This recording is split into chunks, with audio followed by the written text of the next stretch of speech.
नमस्कार मित्रांनो, कसं काय? बरं आहे ना? आज आहे रविवार आणि आज काय माहितीये ना? आज आहे आपला इंडिया वर्सेस साऊथ आफ्रिका सेमीफायनलच्या दौडमध्ये या टीम आलेल्या आहेत.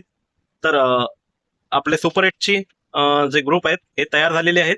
अ, ज्या 20 टीमनी वर्ल्ड कपमध्ये भाग घेतला होता त्यापैकी 12 टीम या आऊट झालेल्या आहेत या रेसिंगमधून आणि त्यातल्या त्यात 8 टीम या पुढे सरसावल्या आहेत.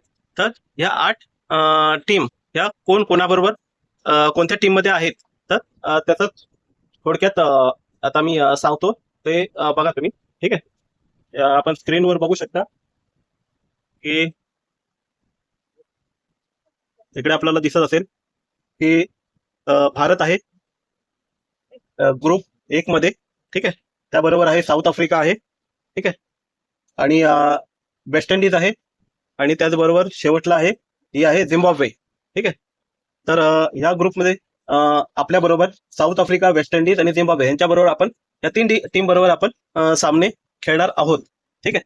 आणि दुसऱ्या टीम मध्ये बघायला गेलं तर बघू शकता इथे आहे ही श्रीलंका आहे. ठीक आहे. ही श्रीलंका इथे आहे ही इंग्लंड आहे, ही न्यूझीलंड आहे दुसऱ्या ह्याच्यामध्ये ग्रुपमध्ये आणि त्याबरोबर आहे पाकिस्तान. तर असे दोन ग्रुप एक आणि ग्रुप दोन ए आणि बी असं विभाजन या सुपर एटचं झालेलं आहे. तर यामध्ये आता आपापसात सामने होतील. प्रत्येक टीम हे ह्या ग्रुपमध्ये दोन ग्रुप पडलेले आहेत चार चारचे. त्याच्यामुळे या ग्रुपमध्ये एकमेकांबरोबर 3 सामने खेळवले जातील आणि त्यापैकी जर कोणाला एकदम छाती ठोकून क्वालिफाय करायचं असेल तर तिन्हीच्या तिन्ही सामने जिंकावे लागणार आहेत. कारण खूप अटीतटीचा आणि रन रेट बघितला जाणार आहे या ग्रुपमध्ये. आयसीसीने अशी काही काळाकांडी केलेली दिसत आहे की म्हणजे ज्या टीम ह्या अगोदरच्या फेरीमध्ये टॉपमध्ये राहिल्या होत्या त्या टीम सगळ्याच्या सगळ्या ग्रुप एक मध्ये गेलेल्या आहेत. ह्या सगळ्या टॉपच्या टीम आहेत. म्हणजे हे भारत आपल्या त्यांच्या पहिला जो ग्रुप होता 10चा त्याच्यामध्ये टॉपमध्ये होता. साऊथ आफ्रिका ही त्या दुसऱ्या ग्रुपमध्ये टॉपमध्ये होती. वेस्ट इंडिजही होती आणि झिम्बाब्वे ही होती. ठीक आहे.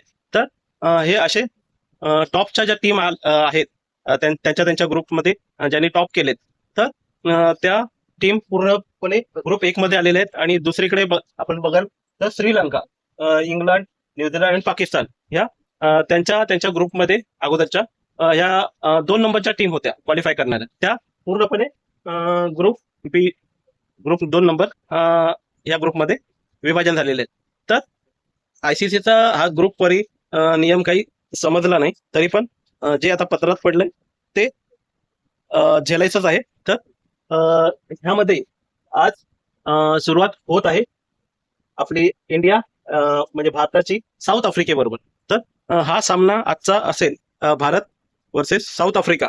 हा कुठे होणार आहे माहिती आहे तुम्हाला? तर हा सामना होणार आहे नरेंद्र मोदी स्टेडियम, अहमदाबाद, गुजरात. ठीक आहे.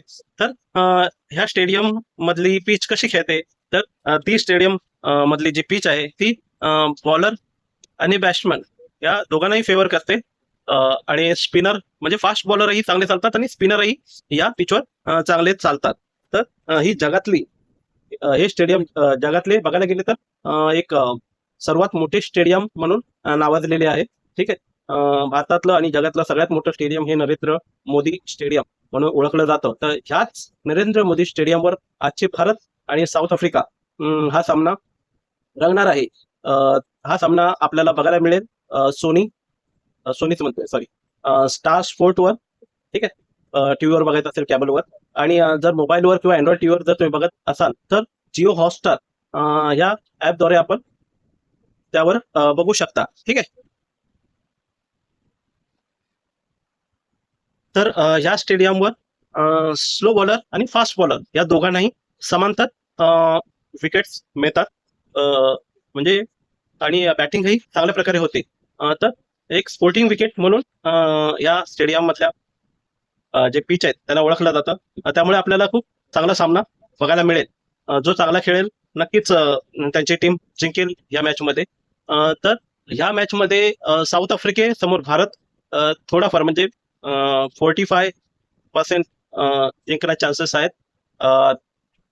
तर साऊथ आफ्रिका हे 55% जिंकायचे चान्सेस दिसून येत आहेत. कारण सांगायचं झालं तर म्हणता येईल की आपले जे ओपनर्स आहेत, ठीक आहे, जसे अभिषेक शर्मा, ठीक आहे, परत 3 नंबरला येणारा ते क्रिकेटपटू आहे आपला टिळक वर्मा, हे दोघेही आतापर्यंतच्या झालेल्या मॅचमध्ये हे आउट ऑफ फॉर्म आपल्याला दिसून आलेले आहेत. तर त्यांचा फॉर्म कधी लवकर येतोय याची सगळ्यांनाच उत्सुकता लागलेली आहे. तर हे जर आजच्या मॅचमध्ये खेळले तर दक्षिण आफ्रिकाचा कुठेच म्हणजे थांगपत्ताही लागणार नाही, की त्यांना जवळजवळ शिवता येणार नाही त्या स्कोरला. असा स्कोर हे खेळाडू उभा करून ठेवू शकतात. म्हणजे 200च्या पलीकडे पण म्हणजे 230, 240 असा स्कोरही हे खेळाडू बनवण्याची ताकद ठेवतात. पण हे खेळाडू चालले तरच. पण हे खेळाडू खूप दिवसांपासून आपल्याला आउट ऑफ फॉर्म दिसत आहेत. तर ह्या खेळाडूंचा फॉर्म आजच्या मॅचमध्ये लवकरात लवकर परत येऊन दे हीच सगळ्यांनी प्रार्थना करा. आणि तुम्हाला जर ही प्रार्थना सफल झाली तर नक्कीच तुम्हाला आजच्या मॅचमध्ये तुम्हाला 200च्या वरती स्कोर होताना दिसेल आणि तो चेस करताना साऊथ आफ्रिकेला खूप भारी पडेल. पण जर असं झालं नाही तर भारताला खूपच बोललो ना, जे पर्सेंटेज बोललोय की 45% भारताचे जिंकण्याचे चान्सेस आहेत. जर हे दोघं चालले नाही तर अभिषेक शर्मा आणि टिळक वर्मा, आणि हे जर चालले तर ते चान्सेस उलटे होतात. मग ते 55 होतील आणि साऊथ आफ्रिकेचे 45 होते. ठीक आहे, तर फरक आहे, 10%चा फरक आहे. कारण हे जे आपले खेळाडू आहेत ते अनफॉर्म दिसत आहेत. त्याच्यामुळे जर ह्यांचा फॉर्म आजच्या दिवसात जर रिटर्न आला ना तर भारत जिंकण्याचे चान्सेस नक्कीच वाढणार आहेत. मग ते बोललो ना की 45 काय, मी म्हणेन ह्या दोघांचा फॉर्म परत आला तर 70-30 असा रेशो होऊन जाईल की भारताचा जिंकण्याचे चान्सेस 70% होऊन जातील आणि त्यांचे फक्त 30%च राहतील. ठीक आहे, मग त्यांना जिंकण्यासाठी काहीतरी करिश्माच करावा लागेल.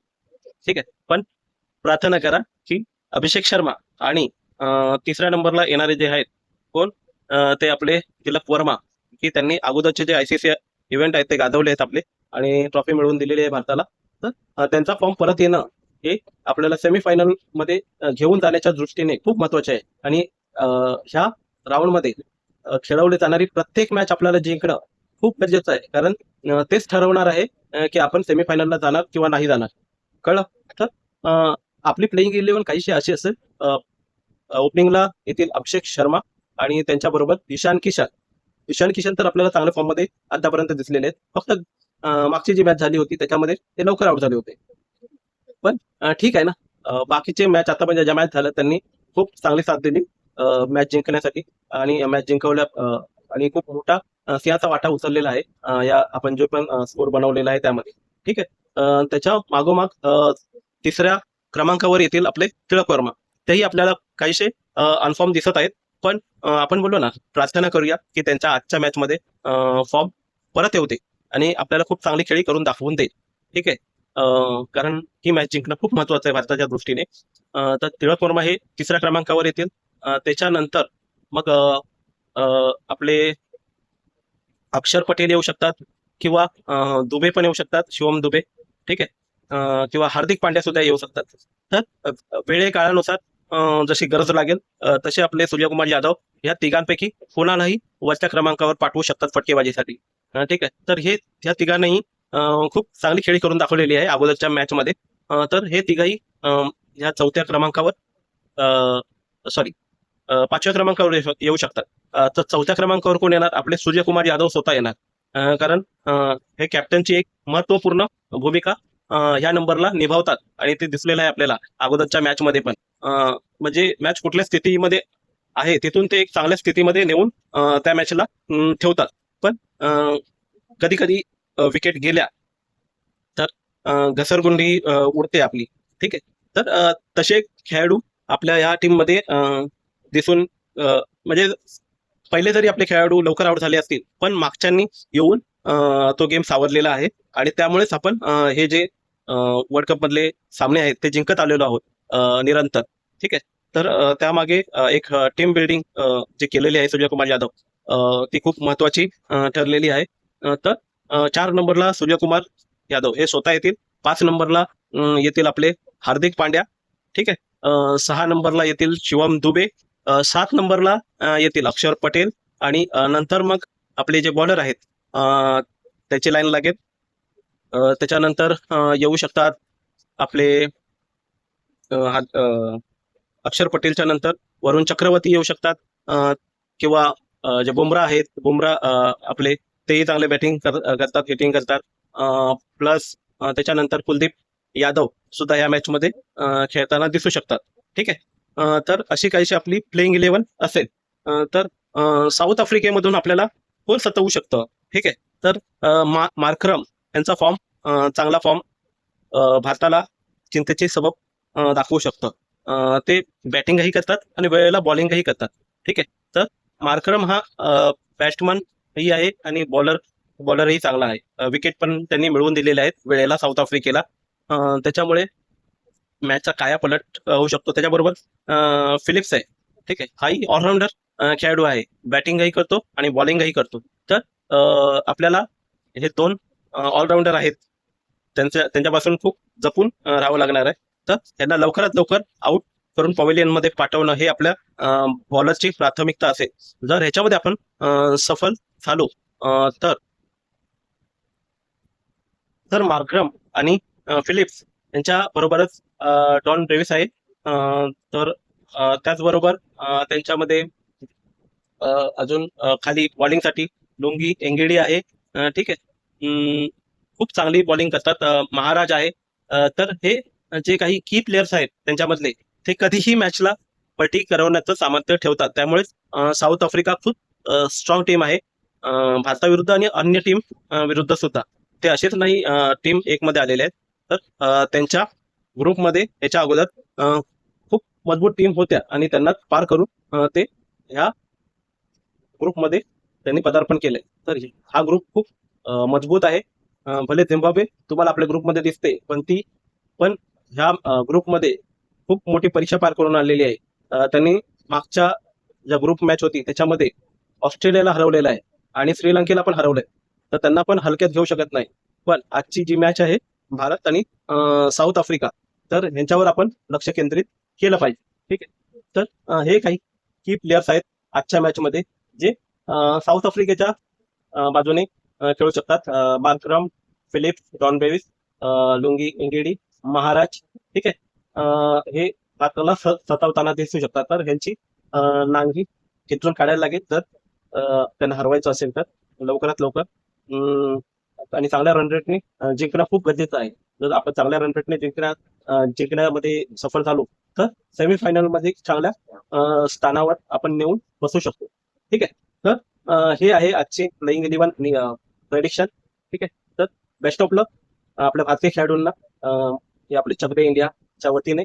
तर मित्रांनो, तुम्हाला हा ब्लॉग कसा वाटला तर तुम्ही आपलं मत कॉमेंट्सच्या द्वारे कळवा आणि लाईक करा, शेअर करा, सबस्क्राईब करा. जर माझं प्रेडिक्शन तुम्हाला आवडत असेल तर. ठीक आहे. अजून चांगल्यात चांगले व्हिडिओ बनवण्याचा प्रयत्न करेन. हप्ताभर व्हिडिओ येत नाहीयेत. नोकरी करून वेळ मिळत नाहीये. तरी पण वेळ मिळाल्यावर व्हिडिओ बनवण्याचा प्रयत्न करतोच आहे. पण या सेमीफायनल मध्ये आपले जास्तीत जास्त व्हिडिओ आम्ही बनवण्याचा प्रयत्न करेन अशी मी तुम्हाला आश्वस्त करतो. तर एवढंच बोलून हा ब्लॉग आता पूर्ण करतो. जय हिंद, जय महाराष्ट्र. थँक्यू.